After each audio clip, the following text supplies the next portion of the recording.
Hi there. Come on in. I'm Fred Trost, and I'm probably a little disappointed like you that spring hasn't sprung yet, but it's just around the corner. It's trying, and we're waiting for it to get into a lot of good fishing action. But tonight is the night that we're going to have a show that some people have some qualms about. We have a recipe for beaver meat on this show. Now, the beaver is a rodent. It's a highly valued pelt. You see, its tail is a scaled tail, flat and scaled, similar to its cousin, the muskrat.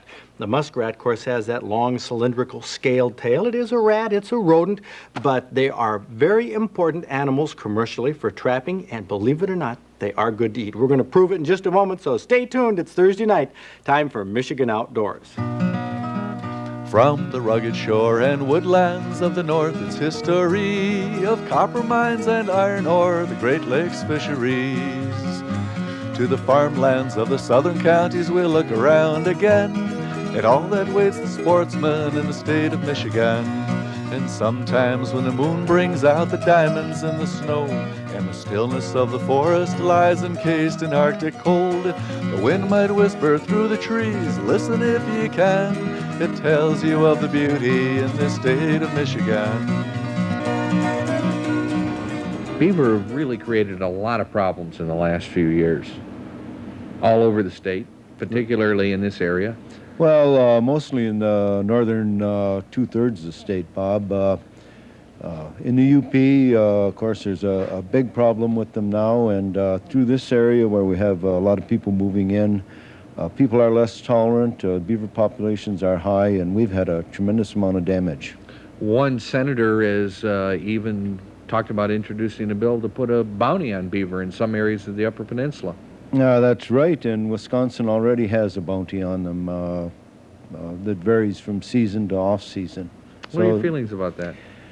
I'm not in favor of bounties, Bob, for any animals, obviously, and beaver in particular. They should be harvested, they're a resource, and they should be utilized. Trappers are a remnant of the frontier, a group of modern outdoorsmen who follow the footsteps of those woodsmen who settled America. This was the way Michigan began, voyagers who canoed the rivers, streams, and lakes, or snowshoed the landscape, harvesting the plentiful fur-bearing animals, not just for their fur, but for their food. You can bet that the trappers of old ate every bit of meat they collected. Remember, there were no grocery stores dotting the countryside like there are today.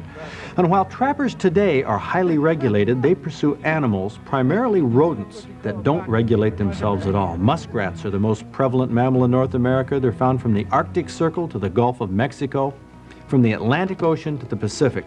And like the beaver, they're a rodent with a large scaled tail and superior fur that's not just attractive and fashionable, but it's warm, too. The low fur prices seem to have kept beaver trapping, though, to a minimum compared to what it was a few years ago. Well, yes, beaver were worth quite a bit a few years back, and now we don't have the foreign markets that we had before, and so the prices are very low on them. What in the foreign markets? What do you mean? Is the beaver out of style now as far as a fur for dressings or hats or what? No, it's still every bit in style, but the American dollar is so strong on the European market that European buyers can't afford to come over here and buy large quantities of beaver right now, or any other fur. So there's no money in it for the trapper.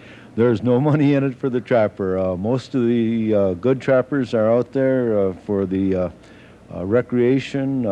They enjoy beaver trapping, and they'll continue whether the price goes up or down.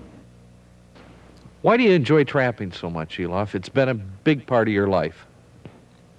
Well, in order to get close to where I had to trap, so that's the way I got started. I snared my first rabbit when I was 6, and then I started trapping at 7. I caught my first mink when I was 12. But from then on, I've been all over the state of Michigan. And you survived the Depression years by trapping? That helped a lot. Fact is, some falls, I made more money trapping than my dad did farming. Quite a character, Bob Garner's Uncle Elof. He's crowding 80, and his legs won't hold up for the rigors of beaver trapping anymore. But it's necessary that somebody does it, if for no other reason than to minimize property damage by rodents. Like yourself. Yeah, I enjoy it. And really, it's a good thing because there does have to be a control on beaver. They do have to be controlled in areas of habitation and on roads. I'll bet that you, as the wildlife biologist for this portion of the state, issued a lot of permits. Oh yes. To take beaver out of season. Yeah. Every county has a list of nuisance areas that they want beaver removed, and our first effort is to have them removed during a trapping season so that they can be utilized as fur. I hate to kill a beaver out of season. But when the road's flooded... Well, sometimes it's necessary, and in those cases, permits are issued, and we do go and take beaver. Okay, where we're at now is where the beaver had cut their popple for the winter supply of food. If you'll notice the white tops of the poplar trees, and those are the ones that they have cut off fresh. You'll notice some laying part way down. And then as you look down at the lodge, you'll see the brush out of the water ahead of the lodge, and that's where the popple from this area went, is down over the bank where they skidded it and out, and they sunk it in the water, and that will be their winter supply of food while they're iced in.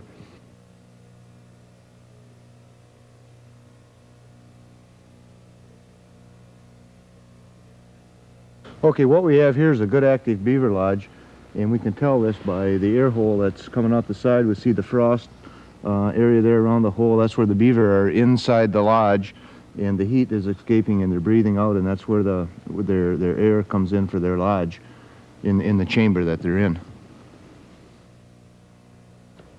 Can you explain to us on up on the snow here exactly how you set a beaver trap? All right.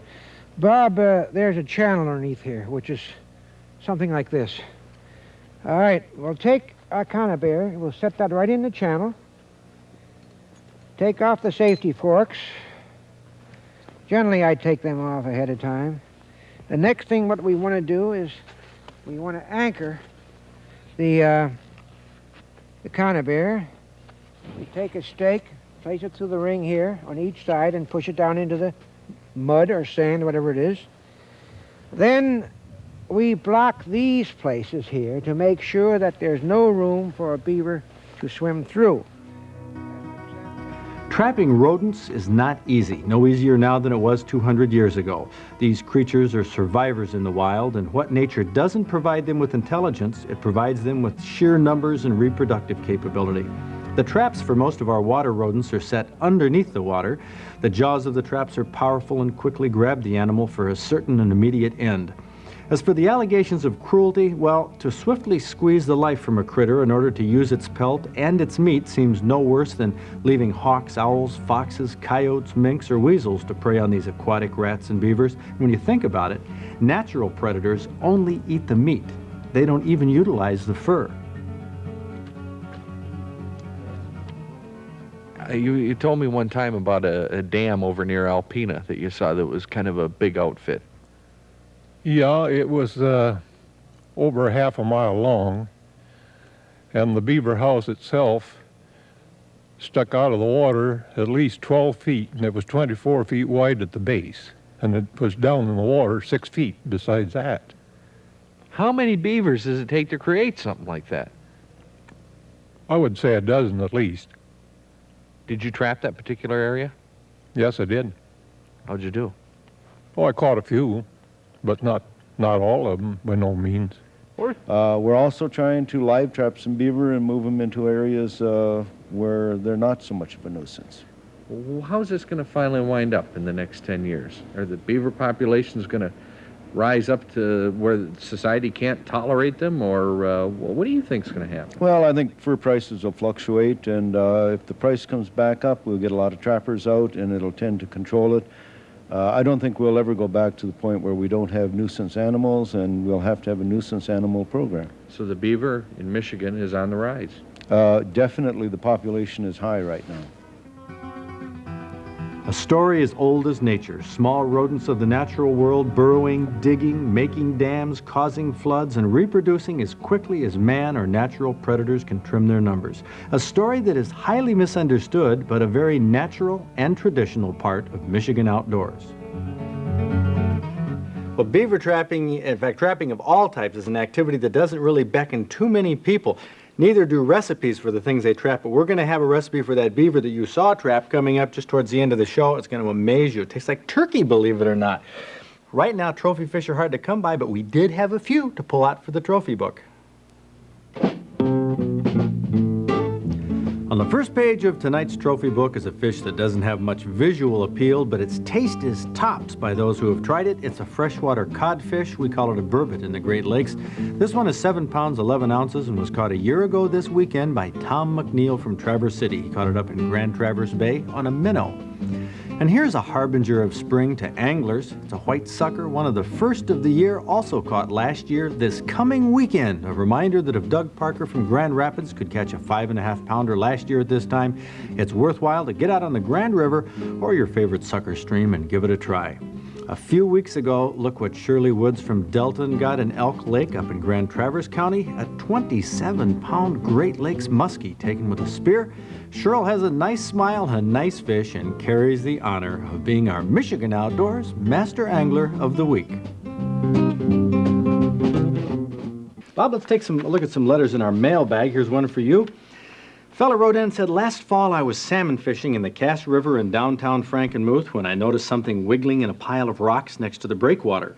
It turned out to be a 14.5-pound, 35-inch long Chinook salmon. I netted the fish and took it home, but I'm wondering whether or not it is legal to keep a fish caught that way. What about it, Bob? Is Mark Hutchins from Flint a violator? Sorry, Mark, you did violate the law. The only way to take those game fish is on hook and line.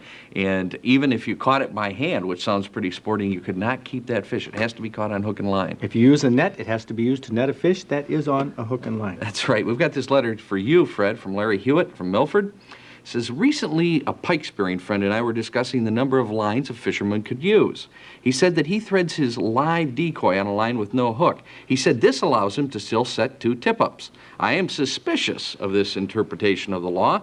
I told him I would write the foremost experts, you and Bob, and hopefully get an answer. Well, Larry, I tell you, your buddy is correct. Right here we have a shot of a live decoy that has a treble hook in it that's capable of taking fish, so that counts as a line. But if your buddy threads his live decoy without a hook, it doesn't count. Only hooks count. It isn't the number of lines in the water, it's the hooks.